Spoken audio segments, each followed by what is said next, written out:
Billie Lee reacts to Sandoval's girlfriend, while Sandoval is unreachable in Scotland. His girlfriend is probably bombarding him with lengthy, angry texts.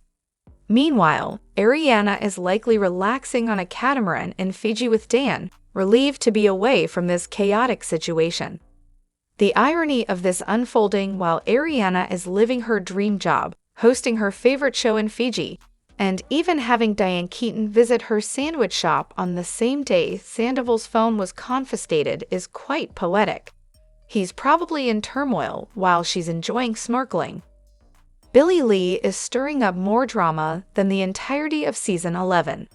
So the woman Sandoval lazily accuses Ariana of being is actually his girlfriend. And why was VPR production, along with their mouthpiece Lala, so fixated on Ariana's conversation with Tom to salvage the season? They should have kept the focus on the Toms. Missed opportunities all around.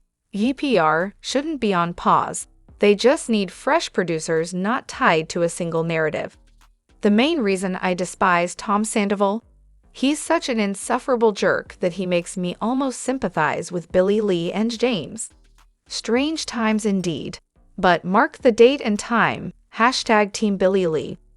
It's remarkable how much animosity Billie has towards Sandoval's girlfriend for partying instead of working, especially considering she stood by him after he did far worse. She's even holding her responsible for Sandoval's behavior. The fact that Billie Lee is airing grievances while Raquel remains silent is disappointing. Missed opportunity indeed. I suspect Raquel refrains from speaking out because the only information she has might not reflect well on her. Additionally, her inconsistent storytelling would only further discredit her. Even if she did have any revelations, they'd be questionable due to her history of conflicting narratives. With her lawsuit against Ariana, she's likely aware that Ariana's legal team will dismantle her complaint. Her credibility is likely in jeopardy, and her podcast's future uncertain. Hello everyone, welcome back to my channel, Spill Chronicles. It's me, Ramona here. I hope everyone is having a wonderful day. Keep watching, so let's dive into today's video. However, Lala's struggle with acid reflux is certainly an unexpected ad campaign. Out of nowhere, it's all about her esophagus. Is Lala attempting to awkwardly tie herself to RHOBA through her esophagus? Apparently, Marge Sr. also has an esophagus issue, according to a headline I glimpsed a couple of days ago, though I haven't clicked through yet. Why wasn't this shared on the show? Isn't her job to divulge her life?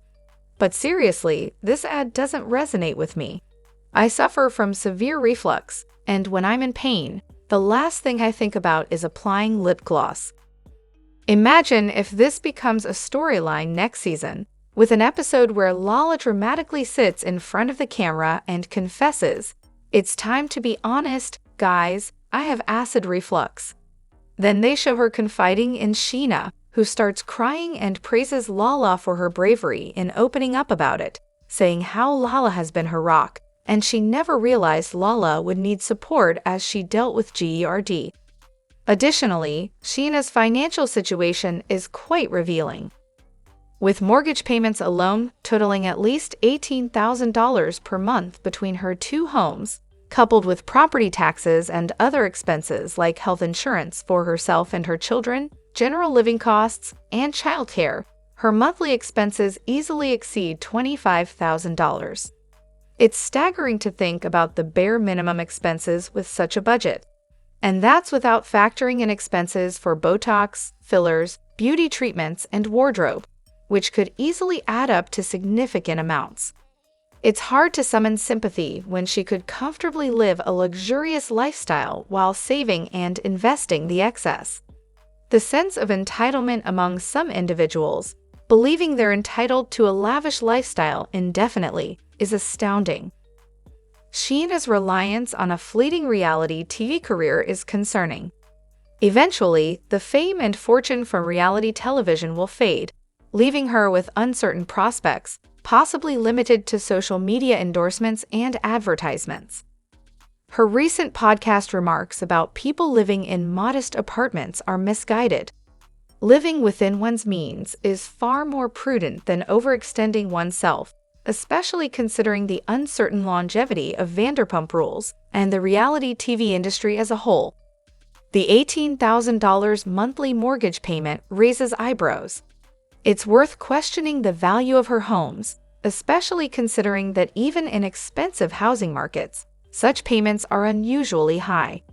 It's perplexing how some individuals with substantial incomes manage to live paycheck to paycheck. Scheana's situation highlights the importance of financial prudence and planning for the future.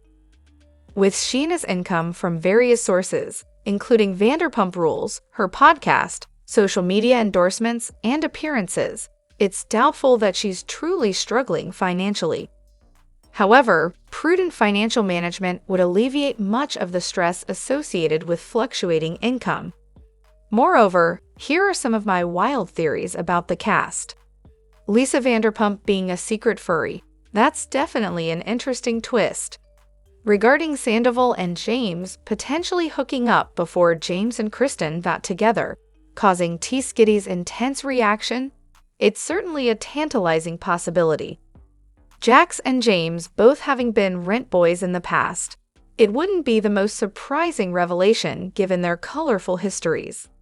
The idea that Scheana isn't truly boy crazy, but rather craves attention like a mirror, that adds a fascinating layer to her character.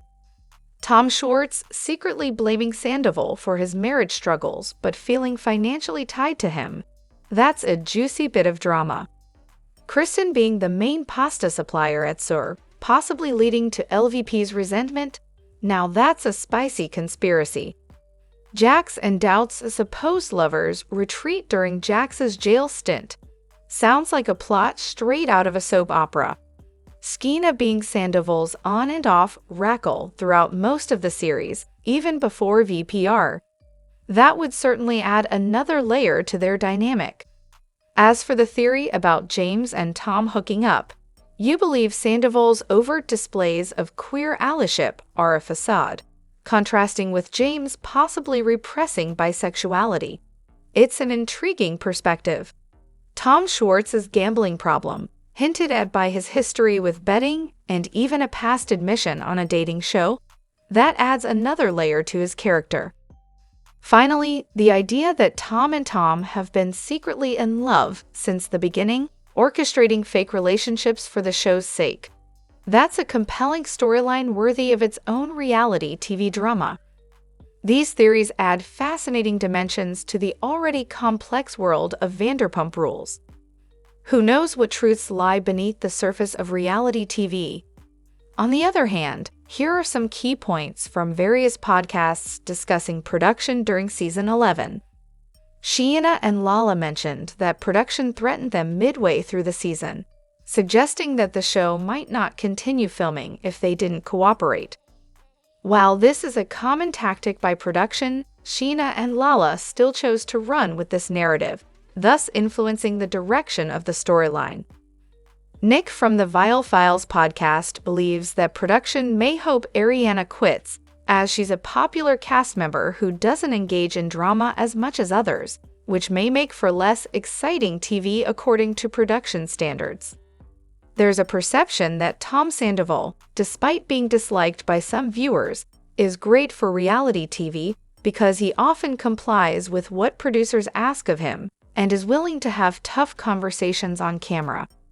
Lala's attempts to force certain storylines and push for authenticity were deemed by Nick as not truly authentic, as they stemmed from pre-filming conversations and producer-driven drama. Scheana mentioned on her podcast that production may have steered the season away from a girl gang dynamic, opting instead for a narrative where the girls were pitted against each other. Nick speculates that production may not want Ariana to return, but can't afford to let her go due to her popularity. Therefore, the intention may have been to push her to the point of not wanting to return. But it backfired, resulting in a negative dynamic among the women on the show. Despite some viewers suggesting Ariana should leave because she's outgrown the show, others want her to return to defy expectations. Sandoval, despite opportunities outside the show, is perceived as being protected by production from tough conversations that might portray him negatively. Overall, the podcast shed light on the behind-the-scenes dynamics of production and how they influence the storyline and character narratives on Vanderpump Rules. However, here's a summary of the recent drama between Billie Lee and Sandoval. Billie Lee has distanced herself from Sandoval due to concerns about his relationship with his girlfriend. She believes the relationship is fueled by drugs and alcohol and is toxic for Sandoval. According to Billie, Sandoval's girlfriend has influenced him negatively, causing him to miss meetings and make poor decisions. Billie alleges that Sandoval's girlfriend demanded he move all of Ariana's belongings out of the house and accused Sandoval of sleeping with Billie. Additionally, Billie claims that Sandoval wanted to hire an assistant for his girlfriend to motivate her to be more productive. Sandoval's girlfriend denies these allegations, stating that she never touched Ariana's belongings and respects her. Billie also recounts a specific incident where Sandoval invited her over to watch a movie, then abruptly left to argue with his girlfriend on the phone, returning to insinuate that his girlfriend thought they would sleep together. Sandoval's girlfriend responded on Instagram, denying the allegations and asserting that she would never interfere with Ariana's belongings. In summary, the drama revolves around Billie Lee's concerns about Sandoval's relationship and her allegations of toxic behavior and manipulation. Additionally, there have been some standout fashion moments on Vanderpump Rules and other Bravo shows that have inspired viewers to make similar purchases. There was a chic white trench dress from Revolve that I bought before Kyle Richards and a few others wore it. Another favorite was Lindsay Hubbard's stunning reunion dress, although I've realized I've aged out of that particular look. It's been quite noticeable how many times Raquel has been seen wearing Ariana's clothes. It seems Ariana treated Raquel like a little sister, while Scheana treated her more like a daughter, which may have made it easier for Raquel to get away with certain things. Following a post praising Katie's dress, it's interesting to explore other fashion finds inspired by the cast. Ariana's confessional dress in the picture above is definitely a standout. Unfortunately, I don't have a direct link to it, but similar styles can often be found on fashion websites or through searching for similar designs. Moreover, James Kennedy's journey throughout Vanderpump Rules has been a roller coaster of highs and lows, with opinions on him varying among viewers. Initially, many found James to be arrogant and abrasive, often provoking others and comparing himself to actual famous people. His behavior, especially when drunk, led to him being seen as grating and difficult to tolerate. His treatment of women, particularly during seasons when he struggled with alcohol, was often criticized.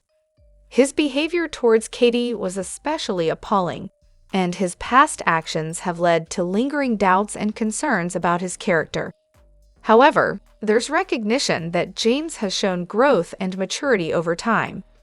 Despite his flaws, he's demonstrated a willingness to improve himself and has achieved success with his music career, showcasing genuine talent and dedication.